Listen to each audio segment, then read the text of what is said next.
क्या ब्रजेश पाठक की कुर्सी पर बैठना चाहते हैं स्वतंत्र देव सिंह?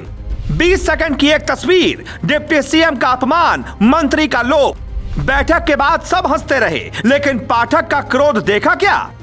यूपी वाले ये तस्वीर नहीं देख पाएंगे। खास तौर से उन्नाव की जनता को यह तस्वीर पसंद नहीं आएगी, क्योंकि ब्रजेश पाठक का भारी अपमान बैठक के बाद किसने किया, कैसे किया, उनकी कुर्सी पर बैठने वाला मंत्री कौन है? ब्रजेश पाठक की आंखों का इशारा देखिए। योगी आदित्यनाथ का दाहिना हाथ बनने की होड़ मची है।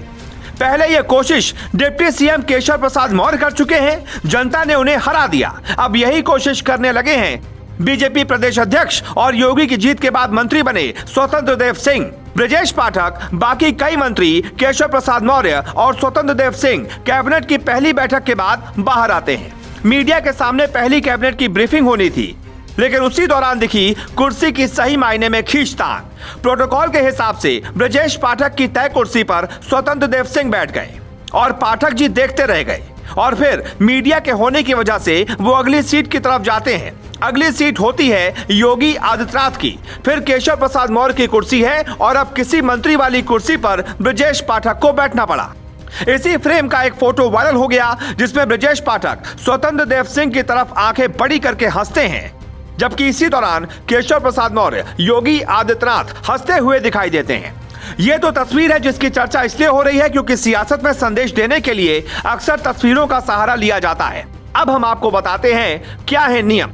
क्या सच में वहां स्वतंत्र देव सिंह को नहीं बैठना चाहिए था? हम पड़ताल करते हैं तो पता चलता है कि योगी के दाहिनी और बाईं ओर की कुर्सी डिप्टी सीएम की होगी और उसके बाद मंत्रियों की होगी। अगर कोई एक डिप्टी सीएम होता तो शायद स्वतंत्र देव सिंह योगी के पास बैठ सकते थे, लेकिन फिर भी तवज्जो सीनियर मंत्री को मिलती। तस्वीर तो कुछ सेकंड की है, हालांकि मायने बहुत हैं। हो सकता है कि ये मात्र एक इत्तेफाक हो। बीजेपी पार्टी अध्यक्ष होने के नाते स्वतंत्र देव सिंह की कुर्सी योगी के ठीक बगल वाली बनती है, और अगर पार्टी की मीटिंग, ब्रीफिंग या प्रेस कॉन्फ्रेंस होती तो अध्यक्षता जरूर स्वतंत्र देव सिंह की होती।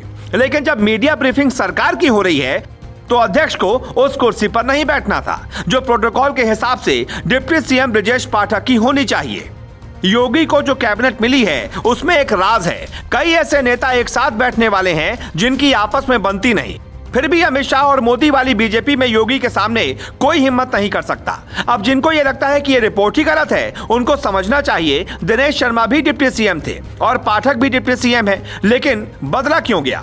क्योंकि योगी सरकार के पहले कार्यकाल में जिस तरह से विपक्ष ने मुख्यमंत्री योगी की छवि ब्राह्मण विरोधी नैरेटिव बनाने की कोशिश की थी, ऐसे में बतौर उप मुख्यमंत्री दिनेश शर्मा विपक्ष के इस नैरेटिव को न तोड़ सके और न ही ब्राह्मण नेता के तौर पर अपना एक दमदार प्रभाव छोड़ सके। ऐसे में भाजपा को ब्राह्मण नेता के तौर पर एक दमदार छवि की तलाश थी, जो उन्हें ब्रजेश पाठक में मिली, क्योंकि शुरू से ही ब्रजेश पाठक ने ब्राह्मण नेता के रूप में अपनी एक दमदार छवि बनाई है। जब लखीमपुर खीरी कांड हुआ तो उसमें कई परिवार ब्राह्मण भी थे। बीजेपी का भारी विरोध था, लेकिन ब्रजेश पाठक वहां पहुंचे। इसलिए अगर सरकार की बैठक और मीडिया ब्रीफिंग के दौरान ब्रजेश पाठक का सम्मान नहीं होगा तो फिर बीजेपी को ही मुश्किल होगी। इसलिए बैठक में जिसकी जो कुर्सी हो वहीं बैठना चाहिए। किसी दूसरे की कुर्सी पर बैठकर कोई बड़ा नहीं बन सकता। Bureau report, global Bharat.